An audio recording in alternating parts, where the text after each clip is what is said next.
There's no feeling more intense than starting over. If you deleted your homework the day before it was due, as I have, or if you left your wallet at home and you have to go back after spending an hour in the commute. If you won some money at the casino and then put all your winnings on red but it came up black. If you got your best shirt dry cleaned before a wedding and then immediately dropped food on it. If you won an argument with a friend and then later discovered that they just returned to their original view. Starting over is harder than starting up. If you're not ready for that, like if you've already had a bad day, then what you're about to go through might be too much. Feel free to go away and come back. I'll be here. Alright, thanks for coming with me on this trip. I'll understand if you have to take a break at any point.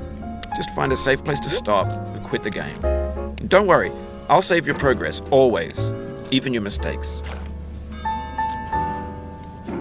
This game is a homage to a free game that came out in 2002, titled Sexy Hiking.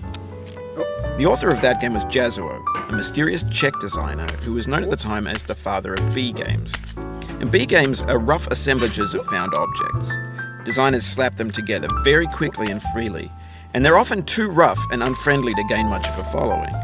They're built more for the joy of building them than as polished products. In a certain way, Sexy Hiking is the perfect embodiment of a B game. It's built almost entirely out of found and recycled parts, and it's one of the most unusual and unfriendly games of its time. In it, your task is simply to drag yourself up a mountain with a hammer. And that act of climbing, in the digital world or in real life, has certain essential properties that give the game its flavor. No amount of forward progress is guaranteed. Some cliffs are too sheer or too slippery, and the player is constantly, unremittingly in danger of falling and losing everything. Anyway, when you start Sexy Hiking, you're standing next to this dead tree that blocks the way to the entire rest of the game.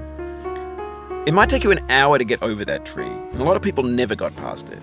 You prod and you poke at it, exploring the limits of your reach and your strength, trying to find a way up and over. And there's a sense of truth in that lack of